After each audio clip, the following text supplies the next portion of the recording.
Shalom, jumpa lagi di video pembelajaran biologi kali ini yang akan membahas mengenai pembelahan sel secara mitosis dan meiosis. Pada video kali ini saya akan membahas mengenai mitosis saja. Sementara meiosis nanti akan menjadi tugas yang diberikan kepada mahasiswa ya. Oke, baik, kita bahas mengenai mitosis pada slide berikutnya. Ya. Apa itu pembelahan sel secara mitosis ya? Pembelahan sel secara mitosis adalah proses pembelahan mulai dari inti dan juga pembelahan sel pada sitoplasma ya.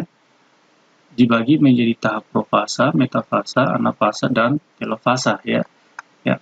Pada pembelahan mitosis itu ya adalah pembelahan sel somatis ya atau sel tubuh dari satu sel menjadi dua sel anak yang mengandung jumlah kromosom atau materi hereditas yang sama atau identik dengan sel induknya.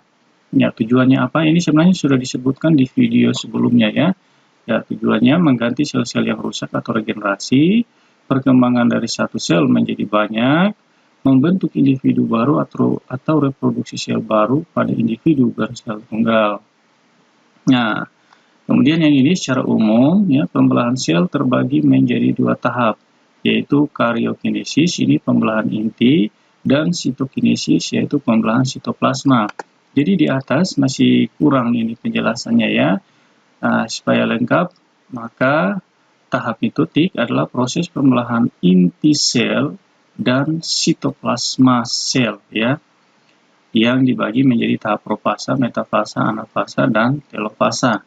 Nah, ini adalah gambar dari tahapan-tahapan pembelahan sel secara mitosis ya. Mulai dari tahapan interfase, di mana tahapan ini adalah tahapan persiapan bagi sel untuk menuju kepada pembelahan karyokinesis dan sitokinesis ya. Ada 4 tahap ini. Mulai dari early mitotik ya atau profasa awal ini ya. Lalu masuk ke mitotik akhir atau profasa akhir, terus masuk ke metafasa, lalu anafasa, kemudian terakhir itu telofasa. Pada tahap terakhir sudah terbentuk dua sel anakan ya, yang nantinya ini akan masuk ke tahap interfasa di sini ya, tahap istirahat dan tahap persiapan untuk kembali lagi membelah. Begitu seterusnya. Nah, inilah yang kita katakan sebagai siklus pembelahan sel ya. Setiap tahapan dari pembelahan mitosis pada sel somatis ini kita akan bahas satu persatu di bagian slide berikutnya. Oke, untuk interfasa dulu, apa yang terjadi di sana pada tahap ini ya? Ada beberapa kejadian sambil kita melihat gambar ini ya. Nah, ini kadang interfasa juga disebut sebagai tahap sel istirahat kemudian melakukan persiapan untuk menuju pembelahan ya. Kemudian inti belum mulai membelah ya, jelas dia masih inti yang utuh ya. Kromosom belum nampak, di sini belum ada kromosom yang terlihat ya, masih bintik-bintik hitam ini ya. Kemudian inti giat mengadakan metabolisme, terus terbentuk butiran-butiran kecil ya. Ini nanti yang membuat inti itu menjadi keruh ya, karena adanya butiran-butiran kecil ini ya. Ini adalah tahap interfasa. Dari tahap ini dia akan masuk ke tahap D, yaitu profasa awal. Apa yang terjadi di sana ya, titik-titik tadi ini ya, atau bintik-bintik yang keruh ini, dia akan memanjang membentuk benang-benang halus ya, kemudian pipih ya. Ini memanjang tentu begitu ya, tidak beraturan. Benang-benang halus yang pipih tadi ini ya, itu yang kita sebut sebagai benang-benang kromatin ya. Benang kromatin di sini sudah mulai membelah menjadi rangkap dua ya. Kemudian terjadi dehidrasi ya, lalu terbentuk pengendapan asam nukleat pada tahap profasa awal. Anda lihat gambar mikroskopiknya di sini ya. Tahap berikutnya yaitu profasa akhir. Apa yang terjadi di sana? ya benang kromatin tadi yang memanjang, tipis, kemudian halus, kemudian mengalami dehidrasi, ya, kemudian rangkap 2 pada tahap profasa awal, maka di sini ya benang kromatinnya akan mulai memendek dan menebal. Ya, itulah yang nanti kita sebut sebagai ini kromosom ya. Nah, kromosom ini terdiri dari 2 belahan yang berbentuk seperti spiral ya. Nanti ujung-ujungnya itu kita sebut kromatin, kromatin ya. Kemudian ada bagian kepalanya yang kita sebut sentromer ya. Ya. Kromosom berada di tengah-tengah inti. Ya, jadi nanti ini kromosomnya akan berada di tengah dari inti sel ini ya. Kita masuk ke tahap metafase awal. Apa yang terjadi di sana ya? Perhatikan di sini ada keterangannya ya. Lalu Anda lihat gambar di sini ya. Membran nukleus lenyap. Nah, tadinya ini masih kelihatan membrannya. Nah, sekarang sudah hilang membrannya ya. Nukleusnya lenyap. Ya, oke, sudah hilang. Kromosom berada di tengah-tengah sel dalam sitoplasma ya. Jadi kromosom yang ada di tengah ini dia akan sejajar di ekuador ini ya, di tengah ini ya. Nah, dalam sitoplasma terbentuk 2 sentriol.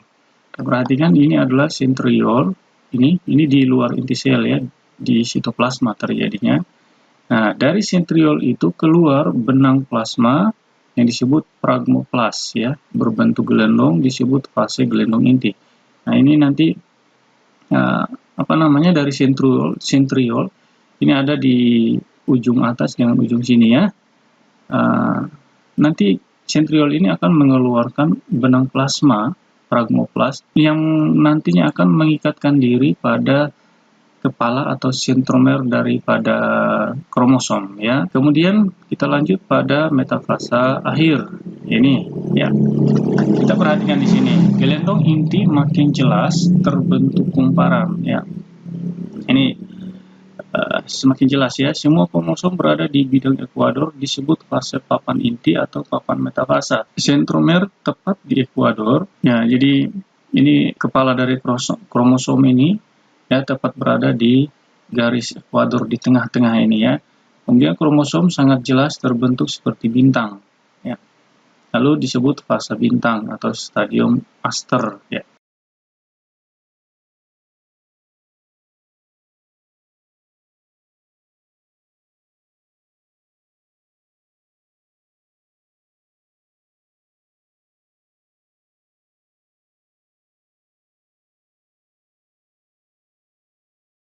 Benang plasma ini kan sudah mengikat ya pada bagian sentromer dari kromosom ya, yang nantinya akan menarik kromosom ini ke bagian kutub atas ya.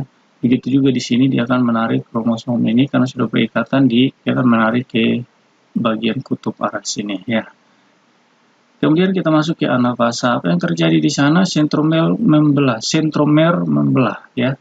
Jadi ingat tadi di tahap profasa ya bahwa benang kromatin itu membelah menjadi 2 ya, yang akhirnya nanti menjadi kromatin atau lengan daripada kromosom ya. Nah, kedua lengan ini menyatu pada kepala kromosom itu ya. Nah, di sini benang plasma ini akan mengikat pada kepala kromosom itu ya. Dia akan mengikat, lalu dia akan menarik ke bagian atas, yang bagian sini benang plasma akan menarik kromatin yang lain ya ke arah kutub. Ini masing-masing kromatin ditarik ke kutub oleh benang-benang tarik ya. Ya, kutub dengan kutub dihubungkan oleh benang penyokong, benang-benang peluncur. Ini yang benang-benang plasma ya, yang dihasilkan oleh sentriol tadi. Kemudian benang-benang tersusun dari suatu berkas halus yang disebut fibrilia. Ya, ini pada anafase akhir ya, kedua kromatin sudah saling menjauh bidang ekuador menuju kutub. Ini kan sudah berpisah ya. Di tengah-tengah inti seperti ada 2 bentuk bintang, maka disebut stadium diaster. Menjauh ya ke arah kutub ya. Kromatin belahan kromosom berada pada kutub gelendong inti ya. Jadi ini sudah berada di kutub gelendong di sini ya, ini juga begitu. Mulai membentuk dinding inti baru ya, membran inti baru. Nanti sudah sampai di sini maka dia akan membentuk membran inti baru di sini ya. Lalu kromosom bersatu mulai membentuk benang tak tentu bentuk, mulai keruh kembali ya, tidak jelas, menjadi benang-benang kromatin kembali. Ya, kadar airnya bertambah, kemudian nukleoprotein berkurang. Nah, dia akan kembali pada seperti semula ya, nanti terjadi pada di telofase akhir. Jadi bentuknya seperti ini. Ya, terbentuk dua inti baru, ini sudah kelihatan dua inti baru ya, inti anakan. Lalu terbentuk dinding inti baru, ini sudah dinding inti baru ini ya. Lalu pragmoplas di ekuador menebal membentuk dinding sel baru ya. Jadi ini pragmoplas benang-benang tadi itu ya, dia akan menebal membentuk dinding sel baru. Nah itu proses pembelahan sel secara mitosis ya. Dari satu sel induk terjadi dual sel anakan dengan jumlah kromosom masing-masing sama dengan jumlah kromosom induknya. Ya. Ya, jadi di sini kesimpulannya ya. Jadi pada tahap ini terjadi peristiwa karyokinesis, pembelahan inti dan pembelahan sitokinesis, yaitu pembelahan sitoplasma. Ya, sitokinesis pada hewan ditunjukkan dengan adanya pelekukan sel ke dalam. Ya, sedangkan pada tumbuhan ditandai dengan terbentuknya dinding pemisah di bagian tengah.